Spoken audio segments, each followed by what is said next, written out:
va tomber, mais il est instable. Ah ben, il va tomber, hein. L'exposition bébés animaux s'adresse à des jeunes enfants de 2 à 7 ans. C'est une exposition qui s'organise autour de 2 choses absolument séduisantes et mouvantes. D'un côté, les animaux naturalisés, il y en a 71 espèces, et de l'autre, des jeux pour les enfants, pour leur apprendre à faire comme les bébés animaux. Cette exposition a été coproduite par le Muséum d'histoire naturelle de Bruxelles et le ministère du Muséum d'histoire naturelle de Toulouse. Ne vous inquiétez pas, ces animaux naturalisés n'ont pas été tués pour l'exposition. Ça va mieux en le disant. Il y a une partie d'animaux qui vient de la collection ancienne de ces musées. Il y en a d'autres qui ont été naturalisés pour l'exposition avec des techniques d'aujourd'hui. Donc ces animaux-là viennent des centres de soins, viennent des parcs zoologiques. Quand ils deviennent grands, les oiseaux, qu'est-ce qu'ils font? Ils savent voler. Ils savent, tu voler tout de suite, c'est quoi? Non, les grands oiseaux, ils peuvent voler. Ouais, mais est-ce que les bébés, ils savent? Alors pour les petits, qu'est-ce qu'ils peuvent découvrir ici? Eh bien les petits, ils vont découvrir comment la vie s'apprend. Comment, sous la direction de leur père ou de leur mère, les petits apprennent à chasser, à se nourrir, à se défendre. Et tout au long de cette exposition, il y a d'un côté les animaux naturalisés et en face des jeux qui permettent de comprendre. Comprendre quoi? Par exemple, il y a le crapaud accoucheur. Le crapaud accoucheur porte ses œufs sur son dos, plus exactement sur le haut de ses pattes. Eh bien, on invite l'enfant à faire la même chose, à mettre sur son dos un petit sac à dos, mettre des boules de mousse dedans et marcher à 4 pattes en veillant à ne pas faire tomber les œufs sur le sol. C'est l'un des jeux, il y en a beaucoup d'autres comme ça. Par exemple, qui mange quoi? Alors il y a des animaux de toutes sortes, il y a des mammifères, il y a des oiseaux, etc. Et lorsqu'il y a un petit ver, est-ce que les mammifères mangent des vers? Mais la réponse, si c'est bon, ça tient, si c'est pas bon, ça tombe.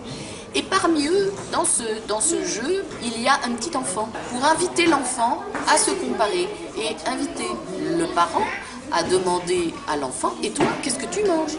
Si l'enfant dit un verre, il y a un petit problème. Il va comprendre que non, c'est pas ça. Voilà. Oh, presque. Alors, essaye encore. Elle ne sait pas encore nager. Tu mets le bébé dans la poche de sa maman?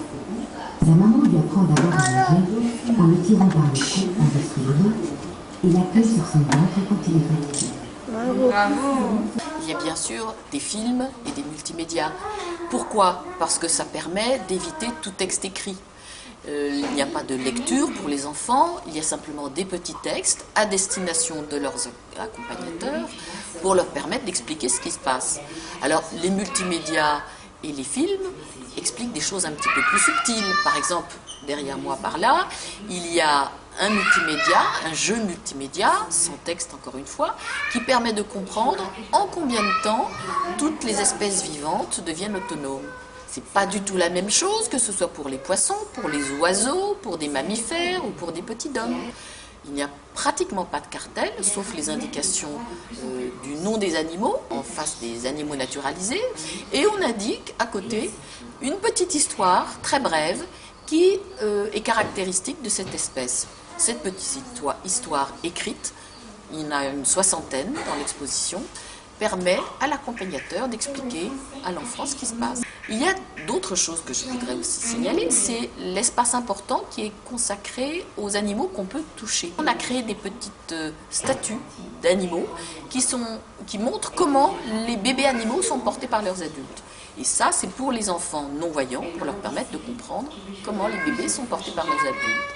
Il y a aussi un ensemble de films qu'on a sortis des cabanes, puisqu'il y a un ensemble de cabanes dans l'espace qui rythme tout l'ensemble de l'exposition en 6 parties qui scandent le parcours de la naissance à l'autonomie, comme je vous le disais tout à l'heure.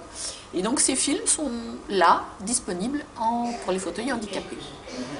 Voilà, un autre jeu amusant qu'on propose aux enfants, c'est de montrer comment les animaux se protègent. Comment ils se protègent? Notamment par le camouflage. Voilà des petits ponchos qu'on propose aux enfants, et il y a 4 paysages derrière moi. Et celui-ci, c'est un paysage de forêt, que voilà là. Je mets le poncho, et je fais comme le daim, avec ces petites taches de lumière là, et je disparais dans la forêt.